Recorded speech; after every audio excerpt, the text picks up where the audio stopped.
ഈ ഉപകാരം ഞങ്ങൾ ഒരിക്കലും മറക്കില്ല ചായു. നിന്നെ കൊണ്ടൊക്കെ തോറ്റല്ലോടെ. എത്ര പ്രാവശ്യമായിട്ട് ഞാൻ ഇവിടെ കയറി ഇറങ്ങുന്നു.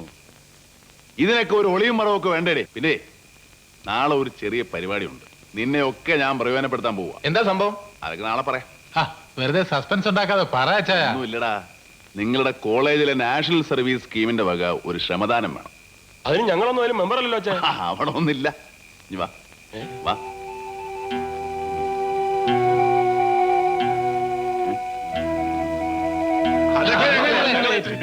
അപ്പൊ നാളെ കാണാം. Good night. നമ്മൾ പലപ്പോഴും പുച്ഛിച്ചു തള്ളുന്ന ഈ യുവതലമുറ ഇന്നിവിടെ നാട്ടുകാർക്ക് മുഴുവൻ മാതൃകയായി തീർന്നിരിക്കുകയാണ്. ആത്മാർത്ഥ സേവനത്തിന്റെയും കർമ്മോത്സുകതയുടെയും പര്യായമായ ഈ വിദ്യാർത്ഥികൾ ഇന്നിവിടെ വെട്ടാൻ പോകുന്ന ഈ വഴിയുടെ പ്രത്യേകത ഒരുപക്ഷെ ഇന്ന് നമുക്ക് ആർക്കും മനസ്സിലായി എന്ന് വരില്ല. ഒരുപക്ഷെ ഇന്ന് കുറച്ച് മരങ്ങൾ ചിലക്ക് നഷ്ടപ്പെട്ടേക്കാം. പക്ഷേ നാളെ ഈ വഴി കൊണ്ടുണ്ടാകാൻ പോകുന്ന പ്രയോജനം കാലത്തിന് മാത്രമേ നമുക്ക് മനസ്സിലാക്കി തരാൻ സാധിക്കുകയുള്ളൂ. ഈ ശ്രമദാനത്തിന്റെ പ്രത്യേകത അംഗങ്ങളല്ലാത്തവർ പോലും പങ്കെടുക്കുന്നു എന്നുള്ളതാണ്. ചുരുങ്ങിയ സമയം കൊണ്ട് ഇങ്ങനെ ഒരു പരിപാടി സംഘടിപ്പിക്കാൻ മുന്നോട്ട് വന്ന ദേവമാതാ കോളേജിലെ നമ്മുടെ പ്രിയപ്പെട്ട വിദ്യാർത്ഥികളായ രാജു, അലക്സ്, പാലുണ്ണി, അനിൽ എന്നിവരെ അനുമോദിക്കുവാൻ കൂടി ഞാൻ ഈ അവസരം ഉപയോഗപ്പെടുത്തുകയാണ്. എല്ലാവരും ഒന്ന് കൈയടിച്ച്. പ്രിയപ്പെട്ടവരെ, ഈ ശ്രമദാന മഹോത്സവത്തിന്റെ ഔപചാരികമായ ഉദ്ഘാടനം ഞാൻ നിർവഹിക്കുകയാണ്. എവിടെ?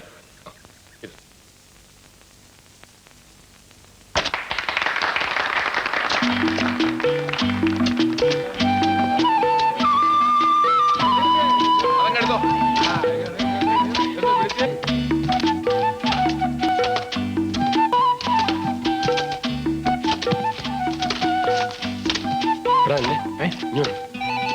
എല്ലാവരും ആഞ്ഞ് പണിതുകൊണ്ടിരിക്കുക. ഇപ്പൊ മരം വെട്ടിയാൽ ആരും അറിയത്തില്ല.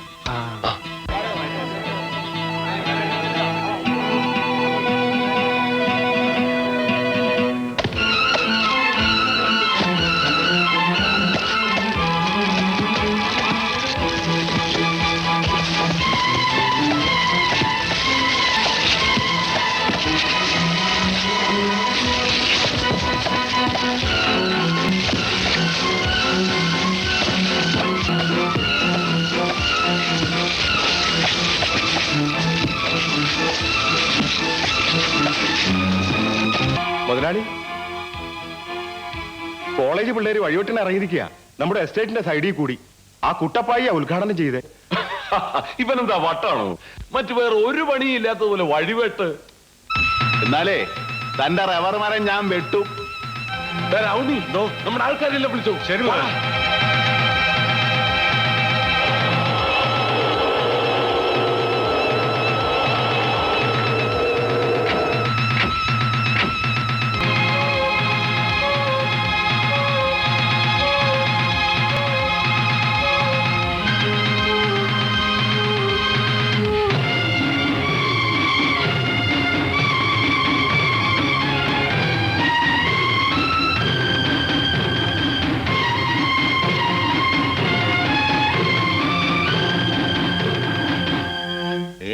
തെറ്റാണെന്നൊന്നും ഞാൻ പറയുന്നില്ല.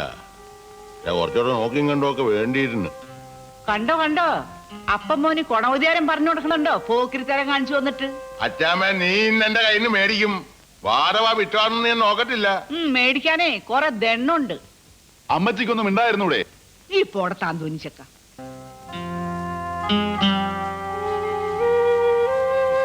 അത് പിന്നെ വിവരക്കേട് കാണിക്കുന്നതിന് അതിലൊക്കെ ഇല്ലേ? ഇനിയിപ്പോ എന്താ ഉണ്ടാവുക ആർക്കറിയാം? കുട്ടപ്പായിച്ചാൻ ശ്രമദാനം നടത്തണമെന്ന് പറഞ്ഞപ്പോ അന്യരുടെ പുരയിടത്തിൽ അതിക്രമിച്ച് കയറി മരം മുറിക്കുക, എന്നിട്ട് അതിനെ ശ്രമദാനം എന്ന് പറയുക, അതും ഒരു നാട്ടുപ്രമാണയുടെ എസ്റ്റേറ്റില്.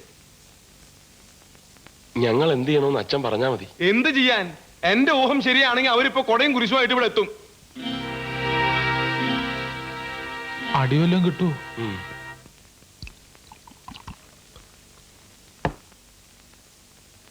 വേണ്ട, രണ്ടാം ലോകമായത്തെ കാലത്ത് പോലും ഇത്രയും ടെൻഷൻ ഉണ്ടായിട്ടില്ല. ഒറിജിനല്ല കുത്തിനുണ്ട് കർത്താവേ. ഇത് വലിയ പ്രശ്നമാവോളിയാ. അടിയെങ്കി അടി, കുത്തെങ്കി കുത്ത്. സമാധാനമായിട്ട് പോകുന്നതാണ് നല്ലത്. ഏയ്, പണിക്കരല്ല തന്ത വന്നാലും നമ്മൾ ഫേസ് ചെയ്യും. പണിക്കരുടെ വണ്ടിയല്ലേ? ഓടിക്കോ, ഓടിക്കോ. അയ്യോ,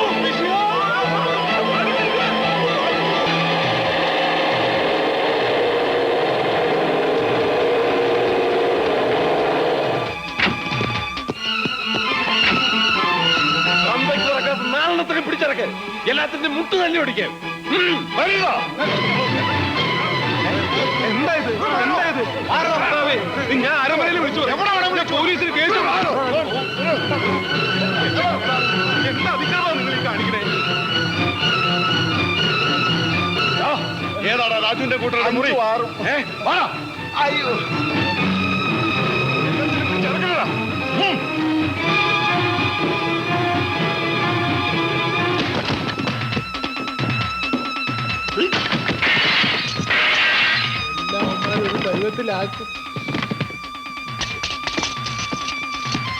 നിങ്ങൾ എന്താ ഈ ചെയ്യണേ? മാറോ, എന്നെ തള്ളല്ലേ, ഞാനൊരു വൈദികനല്ലേ ചേട്ടാ. അയ്യോ എന്റെ പൂജ, അയ്യോ എന്റെ അമ്മച്ചി കൊടുത്ത ചച്ചാറുപ്പിയാ. എന്റെ പെട്ടി പോയ പോക്ക് കണ്ടു.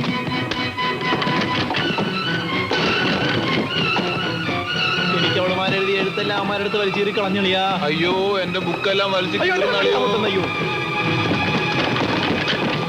എന്നിട്ട് ഞങ്ങളുടെ റൂമുകളെല്ലാം തല്ലി പൊളിച്ചു. അവന്മാർ അത്രയ്ക്കായോ? ഞാനിപ്പോ വരാം.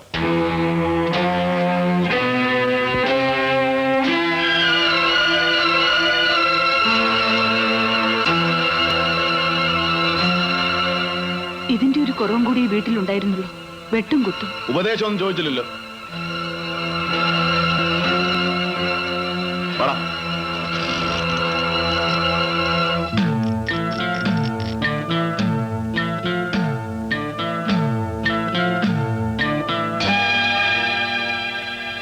ഇനി മുന്നും പിന്നൊന്നും നോക്കാനില്ല.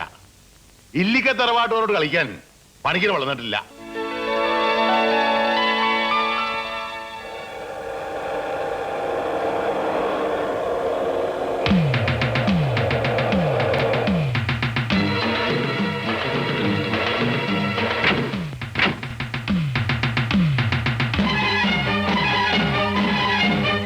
ആണുങ്ങളാരും ഇല്ലടാകത്ത്. നിങ്ങൾ ഇവിടെ നിന്നോ, ഞാൻ വിളിക്കാതെ ആരും പുറത്തേക്ക് വരണ്ട.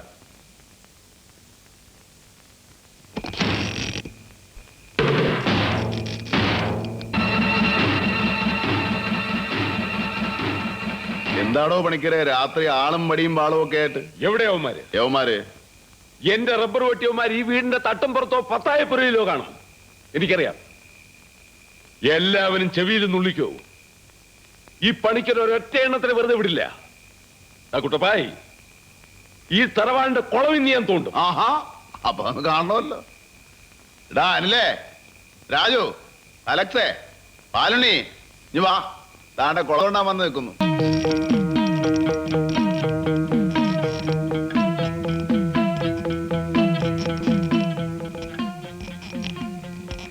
ഇങ്ങോട്ട് ഇറങ്ങി നിൽക്കടാ.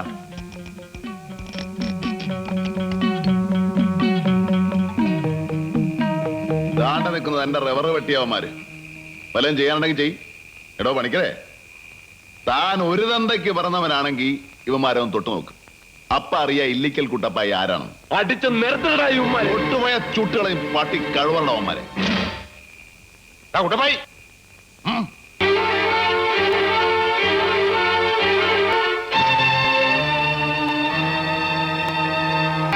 അല്ല കുളം തോണ്ടാൻ തൂമ്പായും കൂന്താലിയും ഒന്നും കൊണ്ടുവന്നിട്ടില്ലയോ?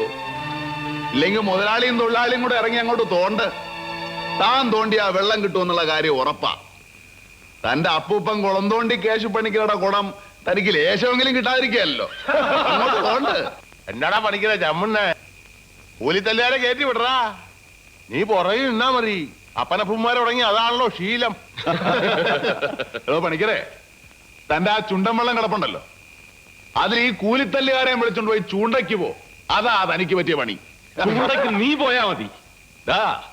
തലമുറയായിട്ട് മഹാരാജാവിന്റെ കയ്യിൽ നിന്ന് പട്ടും മുളയും മാച്ചാടാ കളിയാവുകാരുടെ ചുണ്ടൻ വെള്ളം. വേറെപ്പായി, ചുണ്ടൻ വെള്ളമൊക്കെ ആണുങ്ങൾക്ക് പറഞ്ഞിട്ടുള്ളതാ. ആഹാ, എന്നാ ഇത്തവണ ഞങ്ങൾ ഇറക്കൂടോ ചുണ്ടൻ വെള്ളം? ഇറക്കും. പള്ളിക്കാരുടെ ചെലവിലെങ്കിലും ഇല്ലിക്കക്കാര് വള്ളം ഇറക്കുന്നൊന്ന് കണ്ടാ മതിയായിരുന്നു. എന്താടാ കൊള്ളിച്ചൊരു വർത്താനം. എടാ പള്ളിയും കോളേജും ആശുപത്രിയും ഉണ്ടാക്കാനാ ഞാൻ. ഒരു ചുണ്ടൻ വെള്ളം ഉണ്ടാക്കാൻ എനിക്ക് ഒരുത്തന്റെ ഓജര ആവശ്യമില്ല. ഇല്ലിക്കാർ വിചാരിച്ച പുല്ലടാ ചുണ്ടൻ വെള്ളം. വേണ്ടി വന്നാ കിഴക്കൻ മലയെ നീട്ടിത്തടി വെട്ടിച്ചുകൊണ്ടുവന്ന് നല്ല പുത്തൻ ചുണ്ടൻ വെള്ളം ഉണ്ടാക്കൂടോ? ഉണ്ടാക്കും. തന്റെ ജാതിയിൽ നിന്ന് തുഴക്കാരെ കിട്ടിയില്ലെങ്കിൽ പുറത്തുനിന്ന് തുഴക്കാരെ കൊണ്ടുവന്ന് തുഴപ്പിക്കും. ഇനി അതും നടന്നില്ലെങ്കിൽ എഞ്ചിൻ വെച്ച് വള്ളം ഓടിക്കോളൂ. നല്ല പുത്തൻ യമഹ എഞ്ചിൻ. ഈറ്റിത്തടിയിൽ വള്ളം ഉണ്ടായിക്കോട്ടെ വാ കാണാം. ആ കാണാടോ പുല്ല്. എടാ പിള്ളേരെ, ഇന്നിന് നിങ്ങൾ ഹോസ്റ്റലിലൊന്നും പോകണ്ട, ഇവിടെ കിടന്നു. ആ പോയിക്കൊണ്ടു വേഗം. എടാ കുട്ടപ്പായി, നിന്റെ ബാറ്റിൽ നിന്ന് ഞാൻ 10,000 രൂപ ഇടും. അതെന്നാത്തിനാ അപ്പച്ച? എടാ കുരുത്തക്കെട്ടവനെ, ഈ തോക്ക് വാങ്ങിക്കാൻ എവിടെ നടാ എന്റെ പൈസ? അയ്യോ അപ്പച്ച, ഇത് കളിത്തോക്കല്ലേ? എന്റോടാ? Toy pistol. ആഹാ, വായി കിടക്കണ നാക്കു കുരുത്തുള്ളതാണെങ്കിൽ എന്തിനാ അപ്പച്ച ഒറിജിനൽ തോക്ക്? ഈ ഡ്യൂപ്ലിക്കേറ്റ് പോരെ? അവന്മാര് പോയത് കണ്ടോ? പോടാ